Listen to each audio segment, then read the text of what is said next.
La Lanterna, a spotlight in Italian football, is a podcast that dives into the beautiful game seen from the eyes of two fans from the oldest team in Italy's point of view. My name is Fabrizio Cardone, Canadian and Genovese, together with my friend Matt Killen, an American-born and Genoa fan. Every week, we'll tell you all you need to know about the only team you need to know about, Genoa CFC. Plus, we'll have guests and provide updates from around the magical world of Italian football.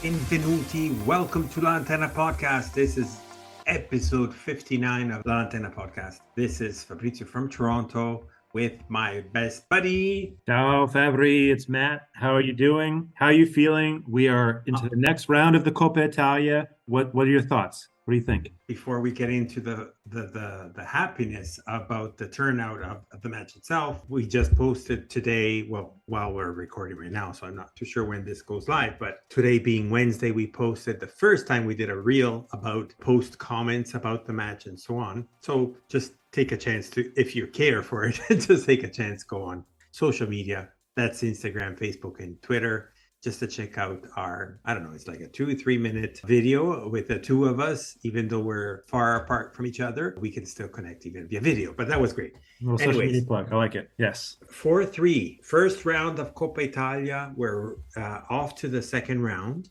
and that was an amazing match. Yeah, I mean, it's one of those ones you'll hear people say sometimes, a match that had everything, kind of, I guess. I mean, I don't know. I appreciate on the We Are Genoa group chat Jake's perspective on keeping his feet on the ground, because I was not that person. Even with us barely beating Modena to a degree by winning by a goal, I think we were obviously in control for pretty much the entire match. But I don't know. I was kind of blown away. We had some mistakes that happened. There's some things that weren't maybe what you would want to see from a side that is stepping into Serie A. I think you see some comments as well from Gilardino about wanting to reinforce the squad and being very clear with 777 on where there's still specific areas. I loved those comments, by the way, of I know what we need for this division. I've communicated that, and it wasn't him calling out 777, but more so him just kind of sort of answering the question on whether or not more incoming transfers are going to happen. But I don't know. I mean, I think we've got to start with the Retegui goal to begin the match. I mean, my goodness, I thought that his performance in this match, and this is why I'm so excited, I thought he was an instant difference maker, and it's a player that I really don't remember seeing for Genoa for a long time. Like, I mean, and in the New York group chat, it was, Che Bomber, like what a forward that we have now who can score these goals. And that first one was, for me, it was, look, it's somewhat of a relatively simple goal, but to be able to finish that quickly, that close to the post with that much accuracy and power, it's been a while since we've had a player like this. I think it really has. It's good that you said an immediate impact. So let's hear first the commentary about the goal. Sylvan Hefty does well to keep the ball inside. Here's a chance and a goal. Well, how about that? 32 seconds on the clock, and Matteo Retegui breaks the deadlock here at the Luigi Ferraris.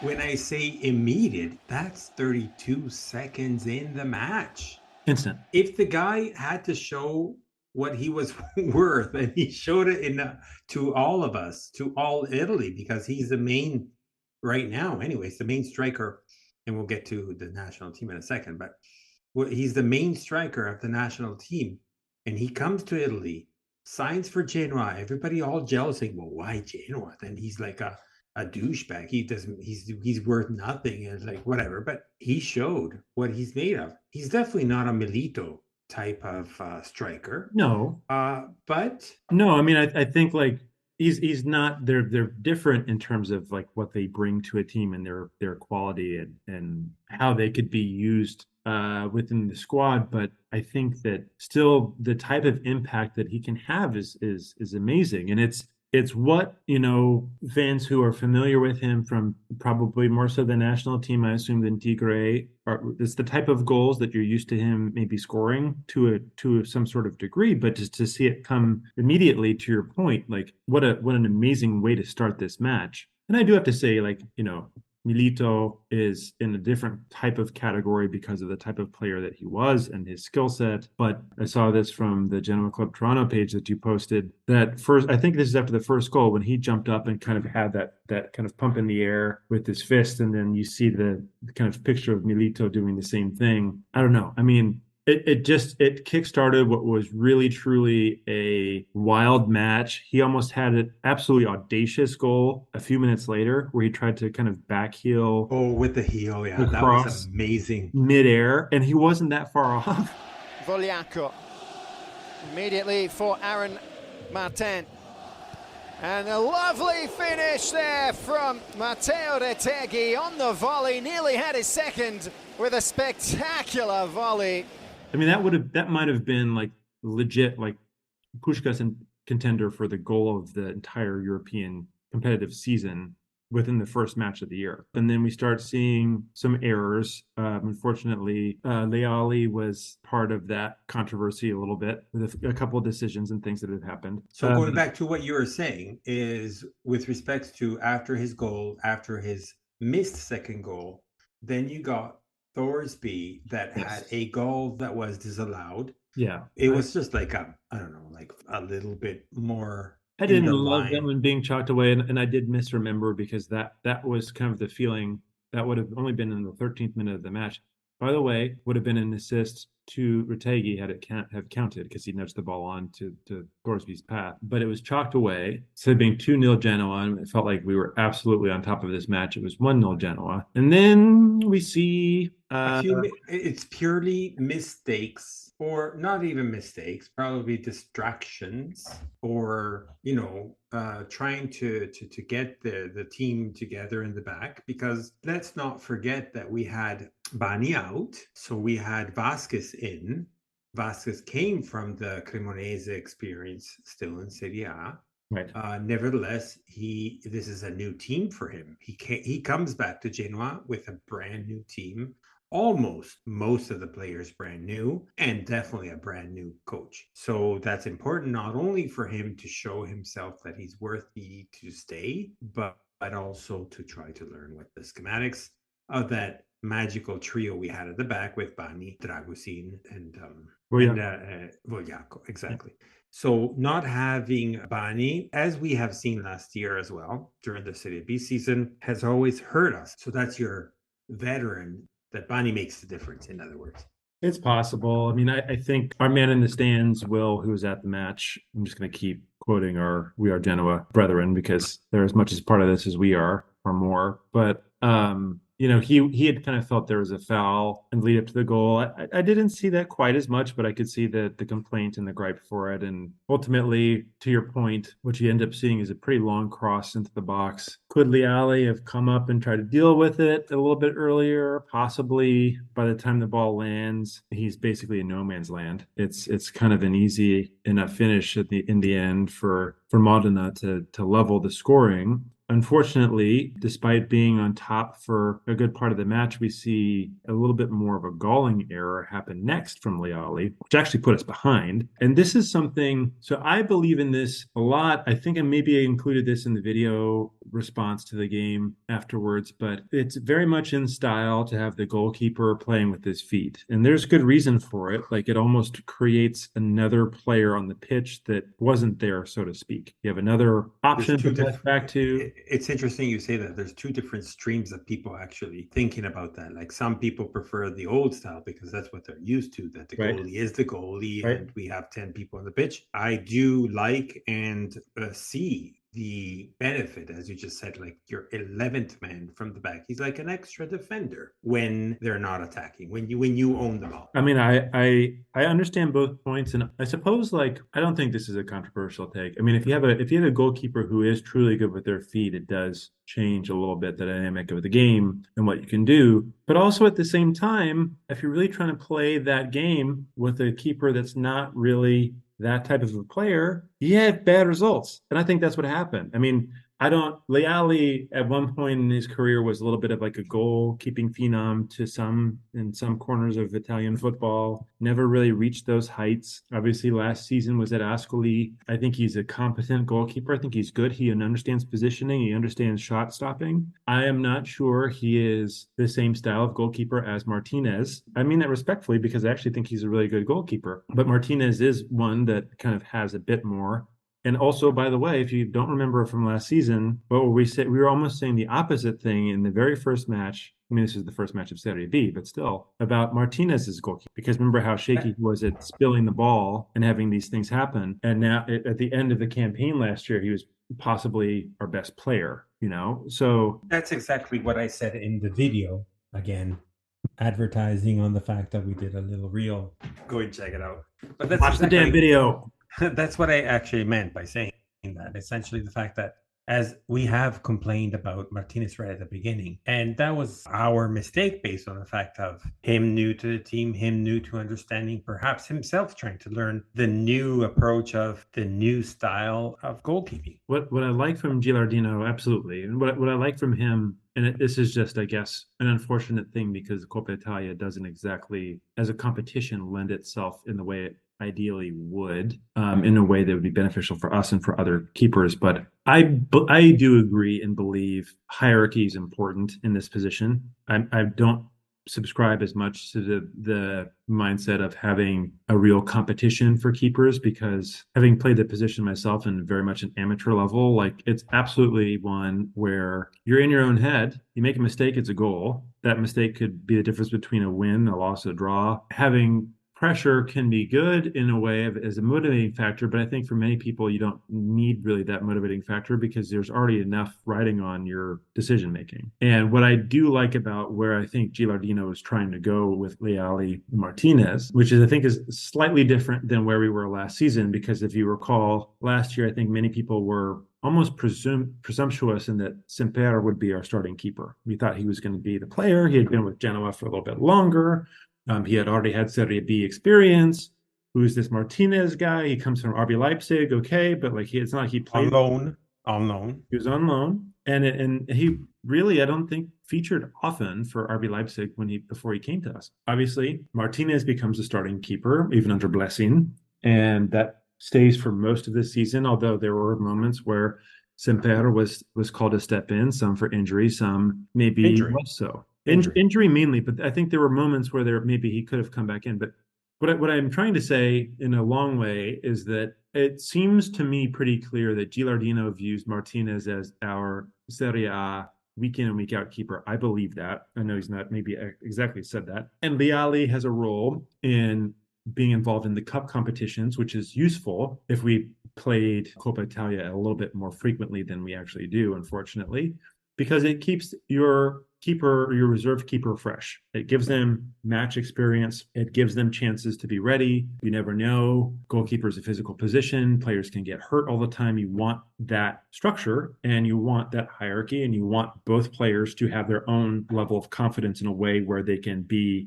friends with each other still. They can see each other as teammates. And I think that's what we do have with Leali and Martinez. I don't think that there's antagony there or anything like that. And it was, unfortunately, the second goal, which we kind of have alluded to, was really just trying to play out of the back, use the keeper as that 11th player on the pitch. And what happens is he hits a pass. It wasn't exactly horribly mishit, but it was absolutely one that was interceptable, and it was. And once he gives away the ball in that position in the final third, and especially coming out of the box to make the play, he's completely in. You're not going to make a save at that point, really. And what you see is Modena score, and it becomes 2-1 in a match where Genoa at the beginning of the match were just absolutely everywhere and on top and dominant. And at the end of the first half, though, we see Genoa get a goal back. You mentioned Vasquez. Vasquez scores a goal. I think it was a header, if I'm not mistaken, from a set piece. It was a corner. Can't recall. We're back level before the break at 2-2. Just right at the before it was. I think it was a cross. Sorry, a free kick from Goodmanson. Yeah. That Vasquez actually hits it in. Yes.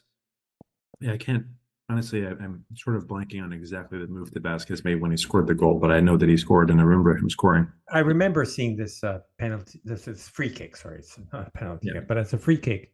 And Goodmanson was like, focused on it because they had the VAR, or there was no VAR. Actually, they had to think about it, and it took a while before they went in. And then it basically got into the box, and Vasquez. It was sort of like Goodmanson to way be outside of the box, more towards the right, looking towards the goal. And Vasquez basically jumps in close to the goal, more on the left side. So it was quite interesting and important also for Vasquez himself, not only for leveling up, so bringing it to a 2-2, but also for him to show that he has something to demonstrate to the team. Absolutely. I mean, I was encouraged by that. I love seeing him start.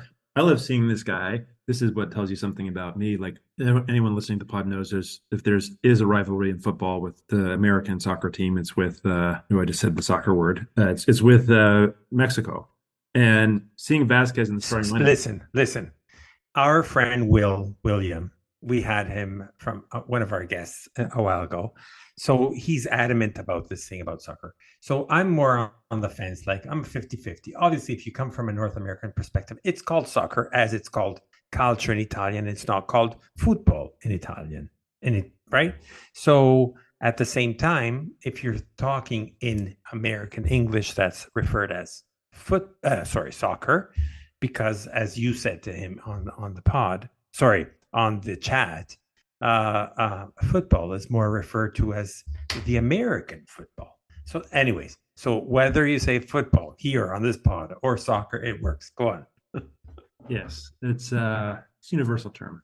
And always we can blame the English for that because they actually came up with the term to begin with. There's a long history there that I will not bring up, but anyone that's familiar with association football or ASOC can maybe think about how that name came to be, because it's how it came to be. It was a slang term back in the day. Anyway, I love seeing Vasquez play. I like seeing him play for the Mexican national team because I know he's one of ours. And I think I remember him from 2 seasons ago being very much, he wasn't exactly like the most technical defender, but he was very active and he was typically pretty proactive and alert. You kind of would see him making those tackles a lot of times and breaking up play in moments that were key, and those type of reactionary, like, oh, that was a great defensive play type of a thing. Less so Maldini, always in the right place at the right time type of a defender than a guy that could put a foot in the right place and was maybe very watchful of the opposing team's movement. But I love seeing him score, and I really hope that there's a place for him in this team because I think his talent is absolutely going to be necessary and needed in Serie A. And, you mentioned Vogliacco. He had a great campaign last year. Very high hopes for him. But I do think a player like Vasquez, maybe also it's good to have another player who has had multiple years of Serie A experience to be in that lineup, because you have to consider, like, Dragushin, very talented. I like him a lot. Not a ton of actual Serie A league play, even though he's coming from Juventus from 2 seasons ago. Vogliacco, kind of the same. Bani was in that same defensive unit with Vasquez, and I actually think that's a positive. You have more of trust there, and obviously he's a little bit more senior in his career than either of those 2 players, but or 3 players. Well, listen, the future is, I see that only as a positive, because you have Maturo, best player of the under 20. You have Vasquez that won the World Cup with Mexico. Then you get wait, what? What did Vasquez win? Oh, you mean the Gold Cup? Yes, the Gold Cup. Sorry, my mistake. The Gold Cup. Okay, the Gold. Mexico won the World Cup. Was it? No. What? No, you're right. The Gold Cup, which is the North American competition among all the countries, but and did very well. He did do well. Yes, that's true. Very well, actually. And then you get Vogliacco, which I think it's going to be like one of the surprises of Serie A. You get Dragusin being solid more match after match. And Bani in and out, and perhaps other players that might come or might not. And I think that was, as we said in a few pods anyways, that was like our strongest signature that we had from last year's season. Absolutely. Yeah. I think there's a lot of encouraging things there. talking about our match with Modena, I just wanted to do a little bit of a recap as we used to do when we were doing our podcast during the Serie B. So what happened for round one? So quick explanation for who doesn't know too much about Coppa Italia, besides the fact that it's a horrible competition just because of how the format is, bringing the top 8 Serie A teams only in the round of 16, which is like probably the worst things that can ever happen. It's not fair. It's not entertaining from a national perspective. It's only enticing to root only for the top, as we call them, the 6 sisters, the 7 sisters. Anyways, enough about that. In Italy, they call it round 1. We had the preliminary round, which was like just the one before this one to lead to this one, which is technically the round of 64, I think it is. Nevertheless, the matches started with Frosinone Pisa. I saw a little bits and pieces of that match. I had high hopes for Pisa. Frosinone actually edged them playing at home 1-0 against Pisa.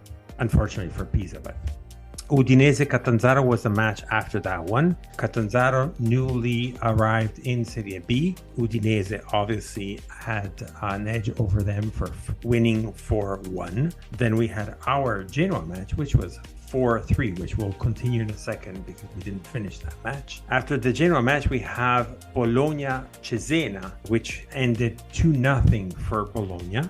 Then we had Empoli-Cittadella, where Cittadella did the first big upset among the big teams of Serie A. Gotta love it. Winning 2-1 at Empoli, and that was great for our friend Jake from Città Calcio USA. And Cittadella fans are definitely going to be hyped for that for the next upcoming season after their unglorious type of under the sun, the lights of a season from last year. Yes. Then we had another major upset, but understandably so, which was Bari Parma. Huge expectations, probably one of the high ranking type of matches themselves. These were number 3 and number 7, if I'm not mistaken, from last year's standings from Serie B. At Bari, barely, like with a few fans in the stands, compared to, if you think about the 50,000 at Santo Stefano, which was Boxing Day against Genoa. But nevertheless, this is calcio d'agosto, as we say in Italian, so it's the August type of soccer, so everybody's on vacation, so who the heck cares about going to watch a football match? But anyway, 0-3. Parma wins drastically against the snobby Bari team. I'm sorry, I said snobby, but you heard what you needed to hear. Anyways, the next one was Verona Ascoli. I was a little bit worried about that one because Verona edged to stay in Serie A last year, but they ended up winning 3-1 against Ascoli. Cagliari Palermo, that was an interesting one. I saw a little bit of bits and pieces of that one as well. It started a little bit edgy, not knowing necessarily where it was going to go, but at the end, after extended time, Cagliari managed to win 2-1 against Palermo. Palermo is, by the looks of it, going to do an amazing season in Serie B. Salernitana Ternana, and I'm going to put a little parenthesis there within the fact of transfer market. Finally, one of an important transfer market on the outbound from Genoa. We have Favilli finally being bought by Ternana. So goodbye, buddy. This is one of those actually fuck this guy type of moments, I think. It's kind of sad. I saw some posts from other Genoa fan accounts about, remember him, this would have been now a few seasons ago, but he seemed like a guy that could be really, one of our future players and a guy we're really counting on. And you see him go to Ternana. I think didn't this guy, or am I confusing him with another Ternana player? Didn't he like Aguero posted? Didn't he like one of his posts? Yes, he did. That was actually after the fact that when he scored against Genoa, he did this whole dance and all super happy about it. And then he did that again for the Audero post. Yes, you're right. I mean, when he moved to Inter, I think, because that happened recently. And I had another argument with my my buddy who's an Inter supporter, and sorry, the same guy that we talked about. Yeah, but I was telling him what a shitbag Aguero was, and I explained why. And this is the thing, like whatever. So this is probably the difficult part from an English perspective. It's not Aguero, but it's Audero. Audero. Yeah, sorry. The U goes. No, it's okay. The U goes before the. Anyways. Yeah. Then after that we have Cosenza Sassuolo. Who of us Genoani was not at least looking forward to this match? So Cosenza did an amazing match. To our friend Rafa from Cosenza Club New York. From this match, I think for the first time at least in a long time, you're not going to have too much trouble for next season. By the fact of, I saw an amazing Cosenza. It went to after it was extended time. So they have to go to extended time because it was Sassuolo couldn't make it, but eventually they ended up 5-2. But that's a lie to what the actual scoreline or the actual game was. Cosenza did an amazing job against Sassuolo, and Sassuolo just only edged in the extended time. Lecce Como, I honestly did not see that one, but ended 1-0 for Lecce, so they passed the turn. Then the second upset, so I'm actually kind of happy for that because us Genoani are friends with Reggiana. So at Monza, Reggiana wins 2-1 against Monza. Maybe because of the absence of Berlusconi, things are going to change. I don't know. There are no more buses taking the Monza team to of Troia, exactly. Yes, yeah. You know what I'm talking about. Next one coming up is, again, the result came after extended time. I saw bits and pieces of that one as well. It was sort of boring perspective, and I don't know. I guess we saw a different Cremonese in the friendly preseason match that they played against us. Cremonese Crotone ended 3-1 for Cremonese, but they managed to score 2 goals to edge Crotone only after extended time. I'm going to leave the one that I'm about to talk about for last because it's just disgusting. But anyways, Spezia Venezia. Spezia Venezia, which went to penalties. I have to say that unfortunately, this one as well, the wrong team passed through because of penalties. Because of Venezia played way better, in my opinion. But at the same time, unfortunately, when you arrive all the way to penalties, it's the luck of the draw, or lotteria dei gol, as we say in Italian. And Spezia edged Venezia after 2-2 and after extended time. Torino Feral Pisalò, while Feral Pisalò was the first one to score, Torino managed to win 2-1. So last but not least, of course, as I mentioned before, we had Sampdoria or Zampeduria or Smerde or whatever you want to call them, the multicolored team playing against Fresh FC. Playing against Südtirol. It basically went. I did not see the nice team from last season from Südtirol, the 5th, 6th spot Südtirol from last season. The guests of Genova, so Sampdoria, scored first around the 17th, and at the end of the first half, 45th plus 4 minutes, Casiraghi tied for them. And then the second half onwards, it was sort of like a boring match all the way through, extended time included. There were a few occasions that both sides had, but a little bit I could see them also on the Südtirol side, all the way to penalties. And unfortunately, they went to sudden death. So the first 5 penalties each did not give the winner. And only after 7 penalties, Sampdoria managed to pass. And personally, I think it was not deserved, but everybody has their own opinion. And that's the round of Coppa Italia. So going back to our match, so we ended by saying, we left it off by saying that we tied at the end of the first half. And what happened in the second half? Well, I think we saw a little bit more of how the match was kind of coming to us initially, right? Goodmanson has just this wonderful, really long, amazing run, which turns into a goal not that long after the break. So we take the lead at 3-2. I think he scored in the 51st minute. What a talented guy. Just an amazing finish that we saw from him. Gudmundsson leading the charge. Gudmundsson decides to shoot, and it's a brilliant decision. Genoa once again in front. Albert Gudmundsson with a left-footed strike, tucking it inside the far post. And then you see Retegui again on the score sheet, scoring a brace and just making it, honestly, really a famous start. Retegui makes space. Retegui!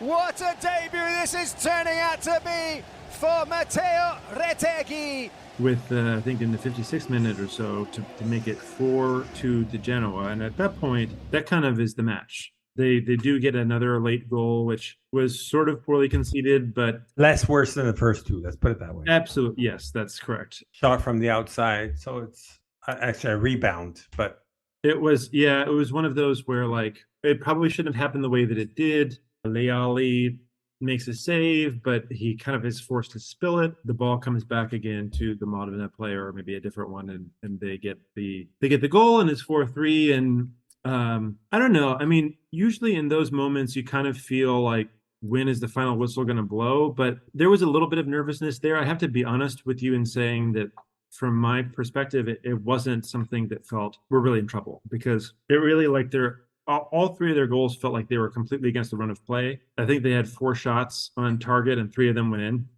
maybe they had 5. So it's just like one of those things that it happened, not ideal, but Genoa moves on. And I think Genoa also were the deserved winner on the day. I'm not sure anybody can really argue with that. It was a great match. It showed a different Genoa compared to the preseason. During that match, an amazing presentation of both Moses and De Ligt. No, sorry, I wish De Ligt. Anyways, from the Winter, from Juventus, yes. The next 2 players that were on the transfer market. A lot of rumors happening since then, but nothing really since. One other note that I wanted to talk about was for the kids. So Coppa, as we know, they're back. I'm looking at their e-commerce, not there as in Coppa, but as in Genoa's e-commerce. I don't know if it's owned by Coppa or not. The rumors were that everything is going to be back to how it was pre-Castor. Some of us are missing Castor with respects to the quality and more of the design, I guess, of the different kits, other than the fact that everything else got lost. But right now in the Genoa store, we only see 2 jerseys. The 2 jerseys, we see the replica version and the pro version of both home and away. We haven't seen the third kit yet, and nothing else since. And even if you try to buy them, they're all sold out. Anyways, just to say, like, what the fuck. Anyways, having said that, so we talked about the kits, we talked about Favilli, we talked about Serie B, or mostly about the Coppa Italia. A small, interesting note, not that it's mostly important, but there was a church in Villa Noce. Oh, this is cool. Where, usually in Italy, there's a lot of churches, obviously being predominantly Catholic, and they have their little chants. The bells kind of sound those before the Mass or on Saturday or Sunday. Anyways, this town called Villa Noce had intoned their bells with the song of Guasto d'amore by Brecht, which was just phenomenal.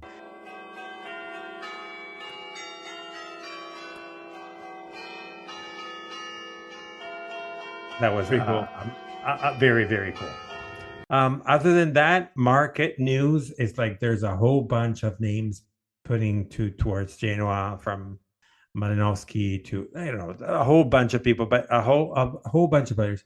But a whole bunch of people are falling, as usual, into these silly rumors. We've never heard about Retegui being part of the potential player for Genoa, and they've been looking at him even before Mancini started to call him up for the national team. By the way, Mancini, a few days ago, called it quits for the national team for a whole bunch of dough or money or cash, whatever you want to call it, or moolah in different type of languages, to go to one of the Arabian.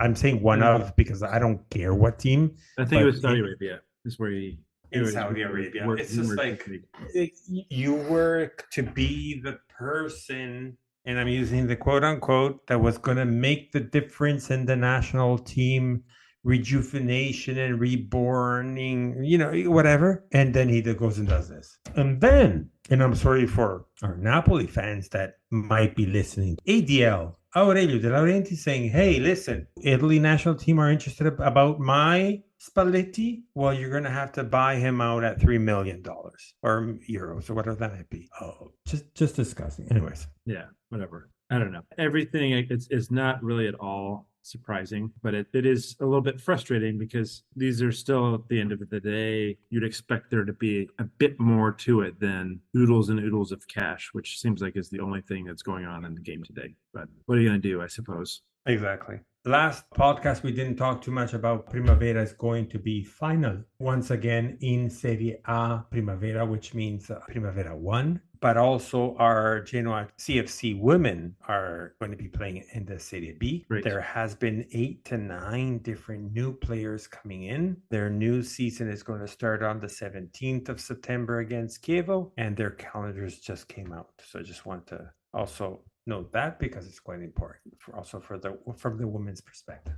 Mm-hmm. Last but not least, Matt, Serie A season 2023-24 is starting. Are you or any of you excited or what? I can't believe it. It's here. It's really, really here. It's amazing. And we're opening at home again. Genoa, Fiorentina. You want to call it the Gilardino Derby? Maybe you can, kind of. I still think more of a Genoa player, but maybe some people would disagree. And it will be, I think it's a very exciting match. I have to think that this is one of the matches that actually, if you're looking at the Serie A schedule to start the season, that probably also a lot of neutrals are sort of curiously interested in this team. You have Genoa, who there's maybe something going on there with the club. You have Retegui, who seems like a real sort of, not bargain, but, really amazing that we were able to grab Retegui, but also you've got, of course, the team on the ascendancy from Serie B, a really famous team in all of calcio and Italian football. And then you've got Fiorentina, who, by the way, had a chance to become a European champion, at least of sorts,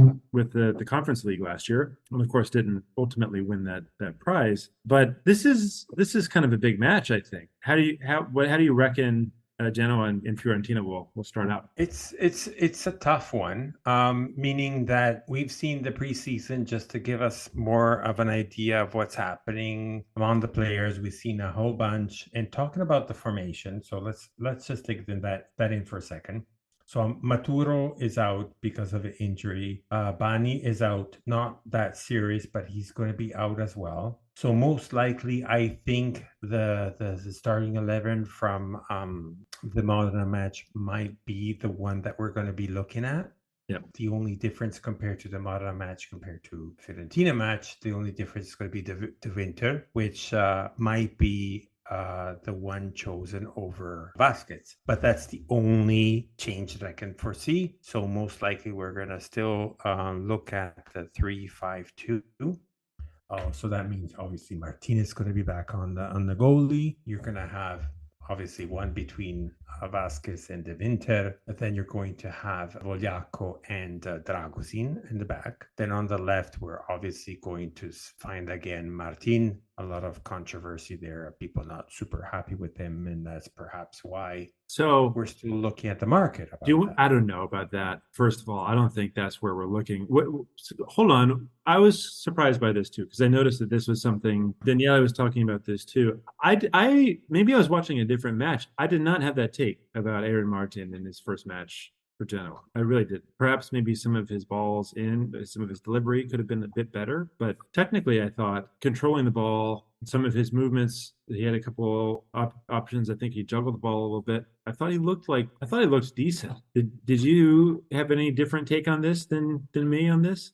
What I've seen about Martin since he arrived in the pre-matches was not positive. From the Modena match in Coppa Italia, I've seen a lot better. I still need to see more defensive side on him. He seems to have issues on the defense. However, on the midfield / forwarding action and crosses and so on, especially on the Modena match, on the Coppa Italia match, I definitely have seen him doing well and better than what people are claiming and not to be doing. I thought actually some of his, because he played the ball a couple of times from the spot kick, and I thought he did pretty well there. And honestly, like this player, having watched him play for Mainz for a couple of seasons, it's true he's not defensive. That's not exactly his strength from a positional perspective. But if you're looking at a 3-5-2 that probably has some rotation to a 4-4-2 or a 4-2-2-2,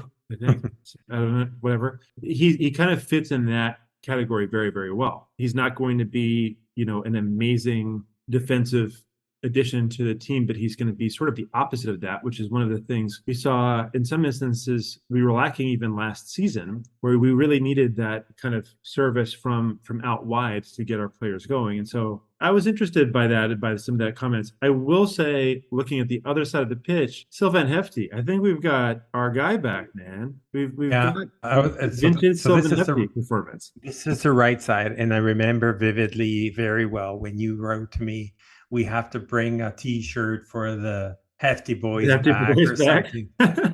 Like a lot of people are claiming the fact, oh, well, he's back in Serie A, so now he's showing his real true colors. While in Serie B, he sucked. He had a major injury during the Serie B season, so that's not really fair to say. But I'm really glad and happy that whatever injury he had last year, which was the groin injury, but he is back, and I saw an amazing Sylvain Hefty. When people are talking about Zanaoli coming back on the right side, I'm saying like F you, like Hefty is the man. Absolutely. I think that's who it needs to be. It's exciting. I'm excited for that. I think that changes very much, what we're capable of this season. And for me, the fullbacks are not areas of strengthening that I see at the moment. I guess there's a little bit of a question of like beyond Sabelli, who is our other reserve player? Perhaps that's something we need to look into more. But about Haps, talking about a whole bunch of players. But, yeah, I mean Haps, right? Haps is one of the guys that's come up multiple times. I don't think that's actually happened, but we shall see, because like seriously, out of all the rumors that we hear, the truth is 8 out of 10 are not even true. So we can talk about whatever journalist or giornalai, as we say, and that's like even from the top all the way down. The truth is 8 out of 10 are not necessarily even real. Sometimes they hear about or they know about the fact that Genoa asked about a player, but that does not mean that they want to go through with it. I'm only laughing for a second here because Matt was showing me a T-shirt, custom-made T-shirt, was saying Hefty Boys, and it's not wrong. Anyways, yeah, changed font. Sorry. Anyways, on the midfield side, Badel, even though it seemed against Modena, he was not at his top form, and obviously we're going to have Thornsby, and who else is going to be in the midfield? Well, we won't have Strootman for the match. He's red carded. He's red carded, so he will not be option. Obviously, Lipani is not an option because he's no longer a Genoa player. So yeah, who else will we actually have in this match as part of our squad? You have a little bit. I don't think we'll necessarily see him. He's not going to start, but you have Jagiello as a possibility. I think it's going to be a juggling between Jagiello and Frendrup, but I think Jagiello is going to be the one. Yes. And then obviously we're going to have the two at the front. It's going to be obviously Albert Goodmanson and Retegui.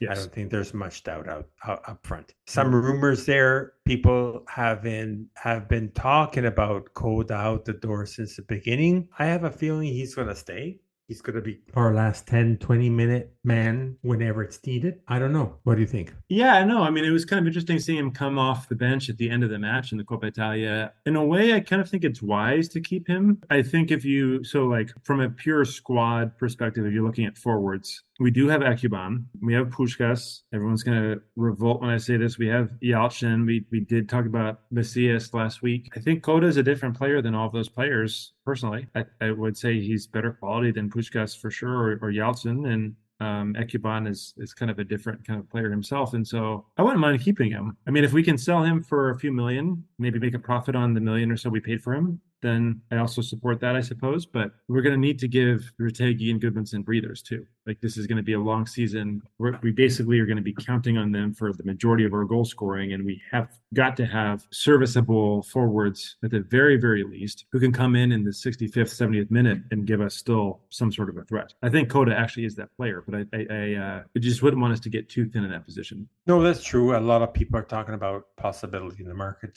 to dip into different players because apparently according to certain choice of words that Gilardino used, he said that there's a specific, like the fiche Retegui or the second Retegui, like if you have to sub him out, there is no one in the characteristics that he is looking for. So I'm wrapping back to the words that you used at the beginning of the choice, the words that Gilardino is using. I don't know. It seems like that they might be dipping into the market in the event of something happening. So we just stay tuned. You never know. Puskás, we don't necessarily know exactly what are the intentions of the club. Like, do we want to really keep him, or we bought him out just because we want to use him?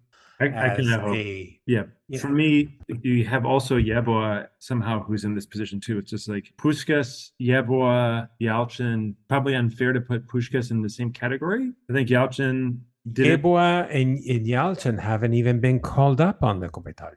Right. And so like I think our hope is for those two specifically, we find a home for them somewhere. And if it's on loan or something else, at least get their wages off of the books for the season. Puskás, I mean, I don't know. Like he gets more slack than he deserves. I think that's something that most Genoa can agree with. But he's also not a player that necessarily like if we're locked in a battle with Fiorentina this weekend and it's 1-1 and we need to bring off Retegui or Goodmanson and we put Puskás on, do you think anything positive of the rest of that match?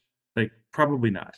Like he can score goals, he can do some things, but I'm thinking about this fan that wrote to me. Yeah, I remember this on the podcast on Instagram. Oh, maybe it was on Twitter. That rightfully so. He's saying you're being way too harsh on Puskás. Well, maybe he's right, but I'm only basing on facts and numbers. And every time that Puskás came in, yeah, he definitely did some interesting and important goals, but you would expect maybe a little bit more.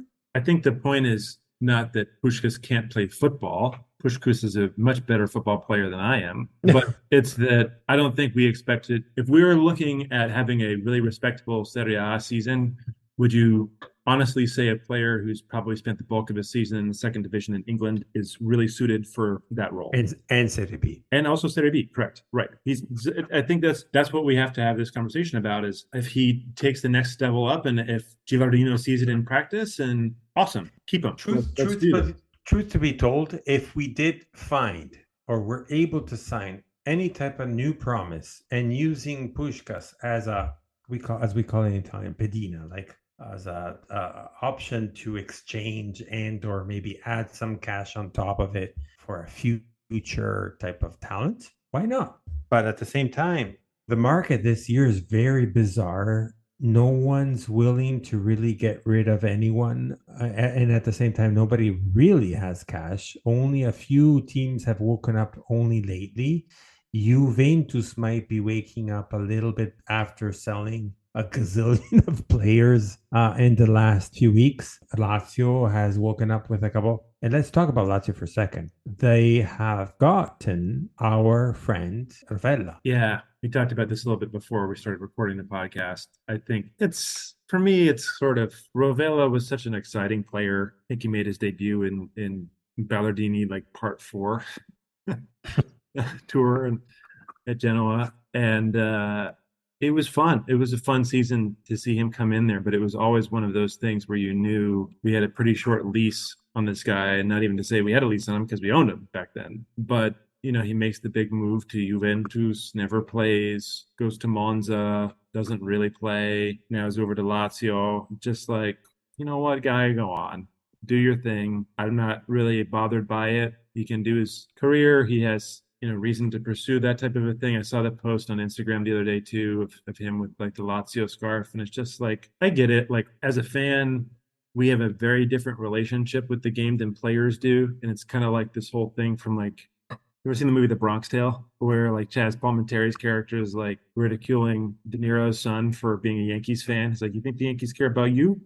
That's kind of what this is. Like, these guys don't give a shit, but we're fans and we can't help it. It still rankles me a little bit to look at this and be like, all right, fine. Like, you can go pursue your career. You can sign for Lazio. You can do whatever you want to do. But I mean, the tone that you're using sounds like we have something against Rovella himself. Obviously, we don't. Obviously, he comes from a sailing point under the Preziosi era, so you can't really blame him. Nor actually, it's at that time. To be honest, like, while whether he is a good player or not, obviously he was one of the best things that we had in the rotten days of the last 1 to 2 years. Like the shining hope at one period, which didn't last very long, where we thought, wow, Rovella, he's some player. And I think even the season before that, he had made some cameo appearances and had some good, he really looked a player, and he was so young back then. I understand this is part of, the lopsided Preziosi transfer saga that impacted us for more than a decade,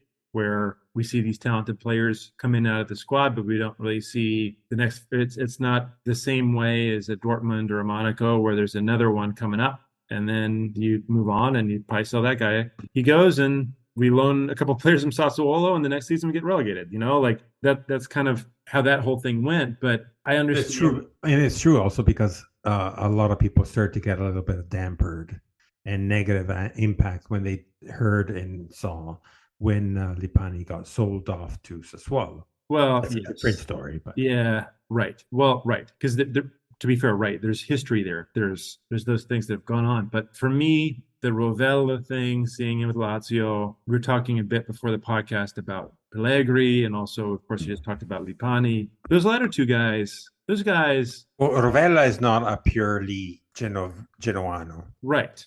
Lipani is, and Pellegrini definitely is. So, right. As I told you before recording, I'm going to say this. Let me say this again to everyone. Remember Torino, actually Sampdoria Torino, where Torino won 2-0, mm-hmm. And Pellegrini, after scoring his goal, he actually scores and it's like cheering, and then 2 seconds after he's cheering, he's like, no, wait a second, who cares about cheering? Where's the Gradinata Sud? Let's go towards the Gradinata Sud. Let's put my hands right behind my ears and say, I cannot hear you guys. Legend. A legend. He will always be forever our Genoan. But I think it's fair to say that Lipani and, of course, Pellegrini, like, they both grew up in Genova. Their families were Genoano. They grew up Genoano. Different story, perhaps, than Rovella. But for me, I think there's a reason why there's more antipathy to this news. Like, if down the line, like, I kind of think maybe I'm in a minority here. I sort of think about Simeone in a somewhat similar way. Like, when Simeone was playing for Verona, we don't like Verona, but I like Simeone. I don't have a problem with Simeone playing for Verona. When I see Rovella playing for Lazio, I don't like Lazio, but now I kind of don't like Rovella. Like, it's different, and I think that, like, there's not enough of that. He also played in probably the worst period of time as Genoa supporters that we've had in a very long time. And at least, like, if you go back, my history is more limited compared to yours, of course, but I think, like, that dire window of Serie A doldrums, and of course we're not in Serie B, we're not looking at some of maybe even more catastrophic things for the team, but there's no real heartbeat. We're relying on Saint Goran to come in and score a goal in, like, the 95th minute every time. And if that those were sad days. Those were sad days. I mean, they were sad days. And and Rovella was part of that team, but he was the bright spot of that team. But he was also kind of a player that was obvious to everyone would not be a Genoa fan for very long. So I think or would not be a Genoa player for very long. So I think I guess it hurt because we saw him as potential. He did stay for us. He played for us for 1 year, 6 months actually. Then he got sold. Then he stayed for us for another 18 months, so a year and a half after that on loan. And then we're like, why? Just why? But all I have to say to you is like, don't look at it against the player. Look at it against Preziosi. No, I know. I mean, I get it. That's a very rational take, but I'm still going to boo him if I were to see him again on television. I know. And kudos to our friend Eddie, where he said, I wish he came to Genoa rather than Lazio because I would see him way better with us. And I'm going to say, yes, you're right. And it was so cute for him to say, well, I would see him with the number 6 without knowing that the number 6 is absolutely, it's a retired. So it's a number that cannot be used anymore because of our old captain Signorini, Gianluca Signorini, which I had the luck and the honor to be able to have seen him play. Yeah. And then also just to talk about numbers that were retired, number 7, obviously from Marco Rossi. Seen him play too as well, who is our general manager right now. And the number 12, which is the Gradinata Nord, essentially the 12th man on the pitch. Anyways, closing on the topic on Rovella, which will never end because I'll be always angry about that as well. Last comments on the opener, which should be, as Gilardino said to us, let's get pumped, baby. We've got to be excited about this match. I don't know, like we've not had the best head-to-head against Fiorentina in the last several times that we've played them, but this season sour memories, that's for sure. This season is something where I think many Genoano are hopeful, and it's hope is a weird feeling. So wait, before you go on, let's not forget that the goal for the club, as last year was only 1 year. They didn't say we want to win the championship. They said only 1 year, and they maintained that. Yeah. The goal for this year is to have a comfortable stay in Serie A. So not fight for relegation. So that means 15th to 10th spot. Yes. I'm guessing. Yeah. Safety. Well, but Fabry, I mean... I'm not saying I want more. I'm only saying this is what the club has said. Having said that, our season tickets have reached now 27,500. That's insane. I'm like, you people might not understand, and I'm saying, sorry, you people, I'm not like generalizing. Wow. But I know, wow. No, you people, exactly. No, what I'm trying to say is like, besides the fact of how the Ferraris got, like every stadium, got numbered down because before it was a free stand without preferential seating and numbered seating and so on, all the way down to, we had different conversations. I still don't have it straight, but somewhere in the range of, let's say, just to make a fair number, 34, 32,000 people. Keep in mind that along that, there's going to be like 25, I think it's 2,500 for the guest sector. So if you decrease that, it's going to bring it down to 29. And then you still have a certain amount of tickets that the club wants to keep open just for, preferential seating, because of gift seating, because of blah, blah, blah, whatever. Right. So when you talk about 27,500, it's like, what's left for them really to sell? You're running out of gifts. I mean, it is You're running out of seats. Like, it's actually amazing. And I guess like they must have not had a limit on it before, which is also amazing and wonderful. But what's the Ferrari's capacity today is 36? Did you just say it? 34, 37? Well, yeah, it's like, that's what I said. Like, we had this conversation with Stefano also on our chat. It was around 36, but apparently it's after the renovations from 2 years ago on the tribuna, with the boxes and so on. It seems like it's somewhere in the range of 34. Right.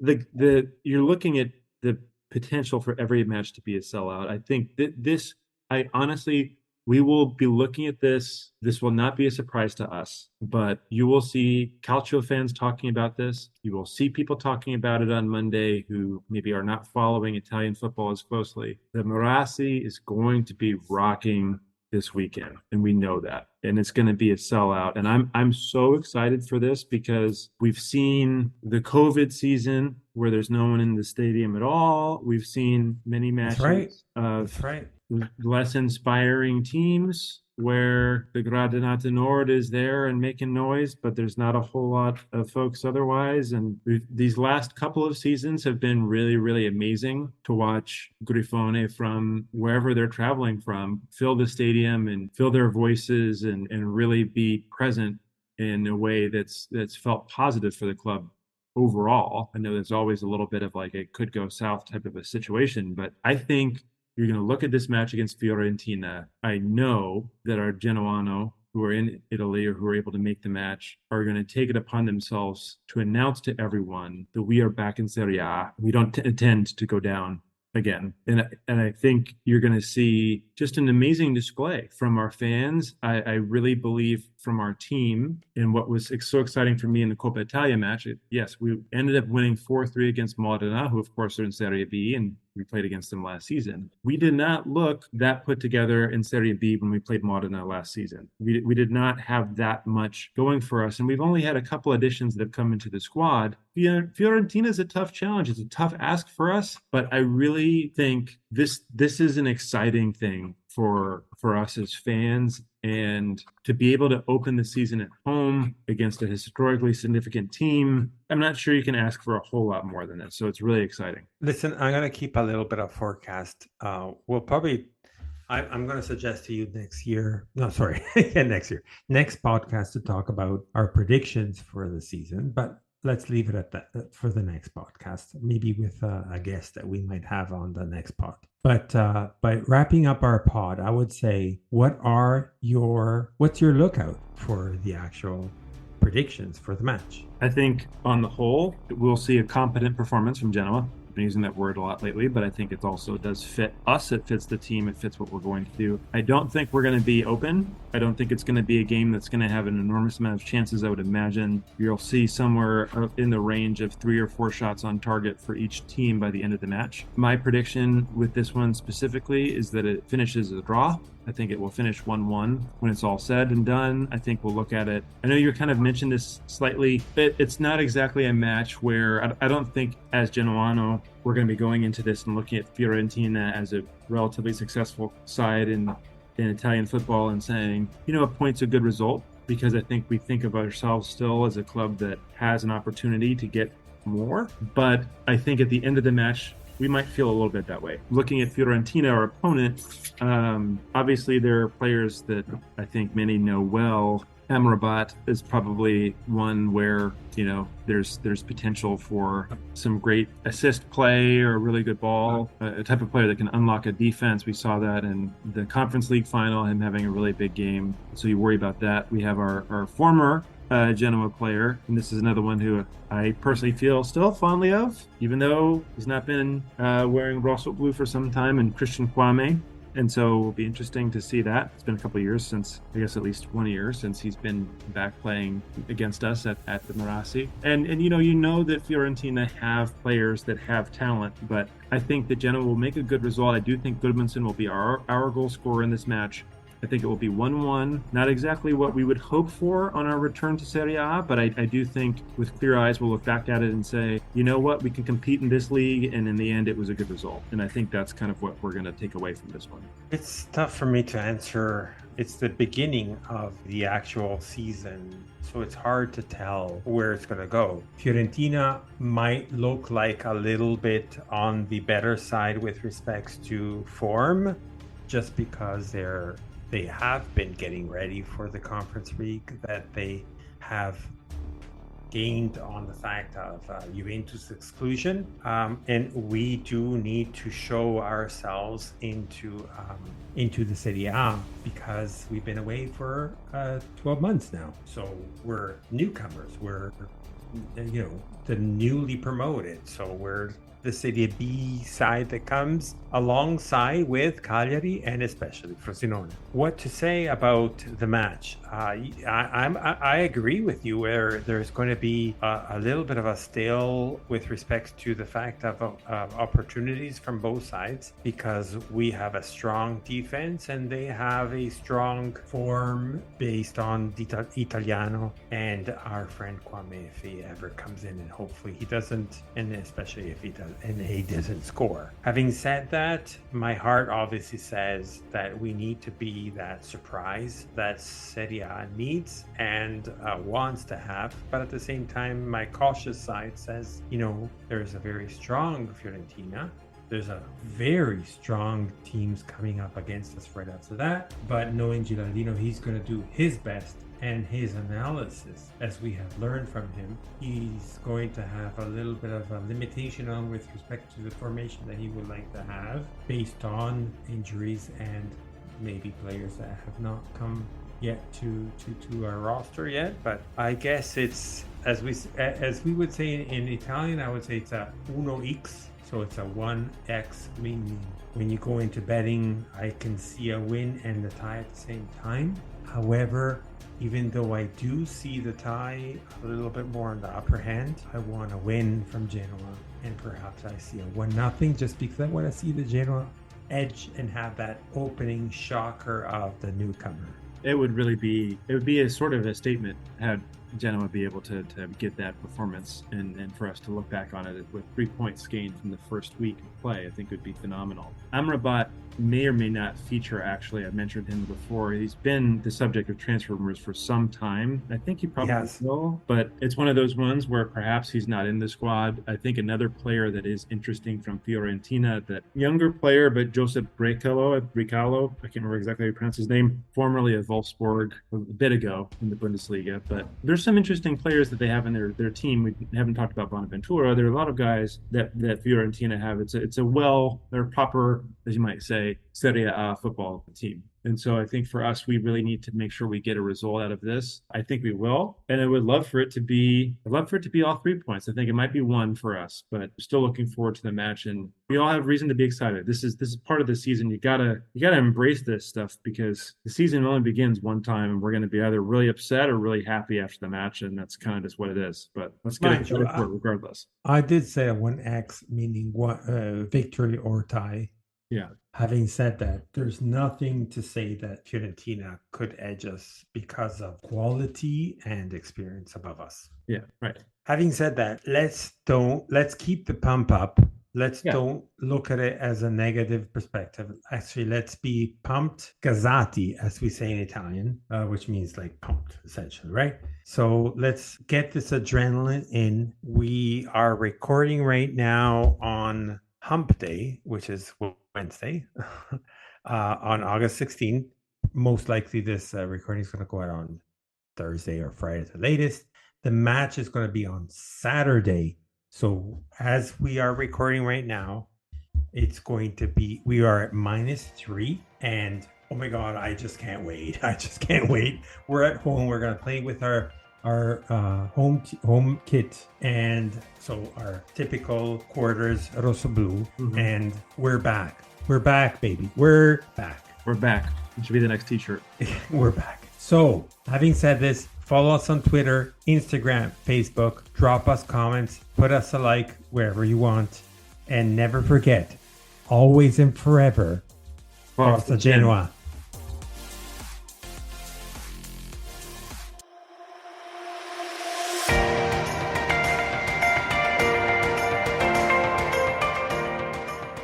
You've listened to La Lanterna, a spotlight on Italian football, a podcast powered by Genuani Si Resta. Thank you for listening, and see you next week.